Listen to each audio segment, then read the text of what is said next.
As we track multiple developing stories. First, the United States Senate is gearing up for Pete Hegseth's confirmation vote as Pentagon chief. The vote's scheduled for tonight. As of now, we've got two GOP senators, Lisa Murkowski and Susan Collins, saying they will not vote to confirm the former Fox News host. Hegseth can only afford to lose one more Republican vote, which would force J.D. Vance then to step in and break the tie. At this hour, there are no other hard GOP no's, but several have expressed reservations. And the heat is rising this week with new allegations of wrongdoing, which Hegseth has denied. Also tonight, Donald Trump facing new accusations of playing politics with a national emergency. He's arrived in Los Angeles, as you've seen here. He's there to tour wildfire damage, greeted by California Mayor Gavin Newsome. Newsome and Trump have been publicly feuding over the response to the wildfires. Earlier today, Trump toured North Carolina, where he went after he demanded that conditions for California disaster relief, while pushing false claims about water management in that state. President funding to Los Angeles because of its sanctuary city policy. I want to see two things in Los Angeles: voter ID, so that the people have a chance to vote, and I want to see the water be released and come down into Los Angeles and throughout the state. Those are the two things. After that, I will be the greatest president that California has ever seen. Trump has repeatedly talked about this so-called water conspiracy, but experts say he's wrong and that he's conflating multiple issues. Trump also getting fact-checked on the economy. The Washington Post saying he made multiple false or exaggerated claims when talking to world leaders this week, including getting it very wrong on inflation. While Trump critics are questioning whether he's already taking his eye off the ball regarding inflation, pointing to this striking exchange with Fox's Sean Hannity. Turned off the spigot from up north in order to protect the Delta smelt. Let me move on to the And by the way, I don't really believe it's the Delta smelt, because nobody could do that. Somebody advised Joe Biden to give pardons to everybody but him. They wanted to take care of. Yeah, but Sean, they wanted to. I don't care. They're yelling at me. This is more important because right now the economy is going to do great. I want to know about I'm the here, so the economy. But you have to understand, he had bad advisors on almost everything. It's like in the old days when the Secretary of State said he never made a correct decision on foreign policy. Joe Biden got very bad advice. Sean Hannity and I getting a word in edgewise. Joining me now is James Carville, legendary Democratic strategist. I mean, James, I'm personally not surprised that Sean couldn't get a word in edgewise. But anyway, on a fascism scale of 1 to 10, with 10 being peak fascism, how would you rate Trump's first week? Delta smelt. I mean, look, he just says anything that he wants to say. I mean, how many stories I have to read that the Delta smelt has nothing to do with this? But he's just going to keep plowing through, okay? And what we have to learn as Democrats, just let him punch himself out. Just remember, this is a little bit before your time, but people my generation remember Muhammad Ali and his rope-a-dope. He just he just go to it the first 6 or 7 rounds, and then you come in and you measure up, and then you start launching bombs. And it's hard to sit here and just look at one, Greenland, Canada, canal zone, Delta smelt, you name it. But you just got to keep bobbing and weaving, and then in due course, you're going to be able to come in. But the big thing is, the number one promise, the biggest political promise of his generation, is he would get food prices down. Then he got in office and said, there's nothing I can do about it. Of course, eggs are $4 and something a dozen, and he keeps distracting us, and we keep getting distracted. But we'll come back in and we'll straddle this target and get it in range here before long, I think.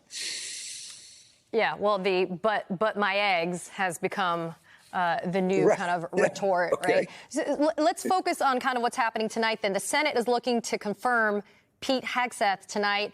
There were some blows, I think, glancing, albeit if we were going to stick with the Muhammad Ali kind of analogy here. There were some glancing blows that landed, I think, during the confirmation hearings. And the reason why we know that happened a little bit is you got at least 2 GOP senators who are the traditional naysayers, and Murkowski and Collins, that always have some concerns, quote unquote.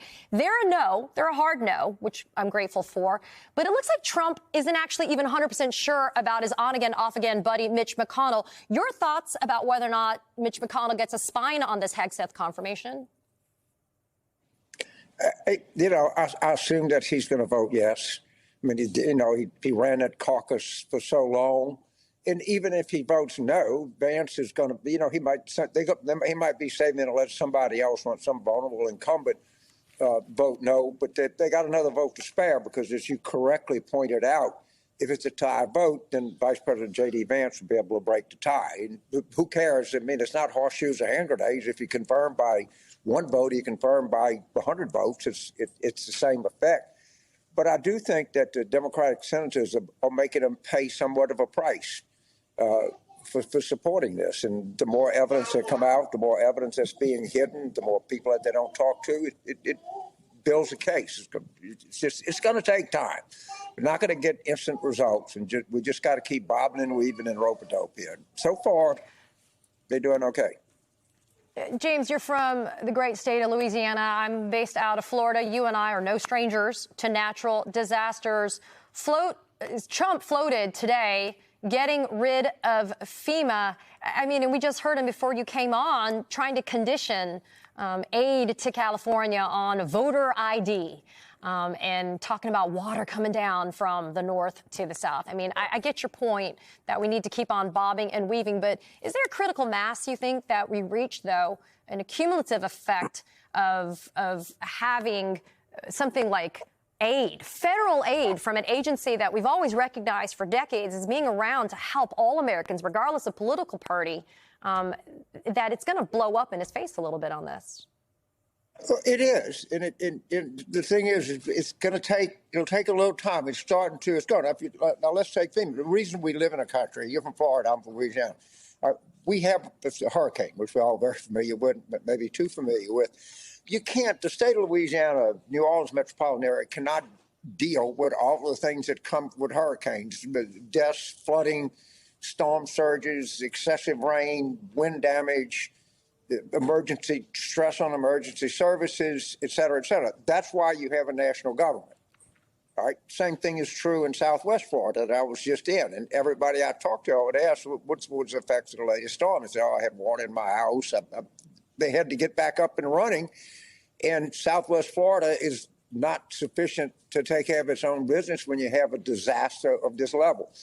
That just like we have in the forest fires in Los Angeles. Well, it would be ridiculous to live in a country and say, well, I'm just going to let California deal with it. But California's whole system is stressed. Literally, every available firefighter is justifiably there. Every dollar in resources is going to try to protect these people's homes, to get them rebuilt. That's why you have a United States of America. That's the exact reason that we founded this country, that there were certain things that we need. And I would say that emergency preparedness and emergency relief is very part of the rationale of having a country. And anybody we all live in a disaster zone of one kind and another. You have hurricanes, tornadoes, earthquakes, any kind of disaster you can think of, flooding for sure. And that's just, and more of this is going to come about. Just understand, this is not stopping. It's just going to go up exponentially. Well, it's going to get worse because of climate change, which is something that Trump has denied and the Trump administration is not embracing whatsoever. Very quickly, before I got to let you go, James, Steve Bannon famously said that they're just going to flood the zone with ish. Correct. I'll use that word before I get edited out. I'll say fecal matter. I think I can say that. Fecal matter. Okay, we're on the same page. Yeah. So, and listen, I get it. And I love the idea of bobbing and weaving, because I agree that I think that we kind of stay on our toes and we prepare for it. But this guy has been installed in office for 4 years, and that's a long time to be bobbing and weaving. Where are the Achilles heels, in your opinion, right now, that we could actually take immediate action to do? Again, I understand we're resigned to 4 years, but where are the Achilles heels we can do immediate action and immediate harm? We've got midterm elections coming up. Recruiting is very important. And if we show the potential candidates that we're very effective at doing this, we're not going to control the executive branch of government. That's a given. But understand, they have a 1 or 2 vote majority in the House. We can easily do that. We have an objective to work for in 2 years. Look, I'm as distraught as you are, anybody watching this network right now, about the results or where we are in the country. But you know, you can, as they say in the Marine Corps, you can wish in one hand and spit in another. They actually don't say spit because it's a family network. We'll say spit in another and see which one fills up the fastest. And, you know, where we're faced with, and I do think that we need a rope-a-dope. We need to be clever. We don't have power, but there are a lot of things at our disposal. As we get closer to the election, it'll continue. But we need to just keep bringing this up. They got a lot of tough votes to make. Leader Jeffers, Leader Schumer, look, if they want to do something to advance American people, we're willing to. They want to do something to advance the interests of oligarchs, we're not. Everything they do is going to advance the interests of oligarchs. You don't have to worry about that. It's all coming.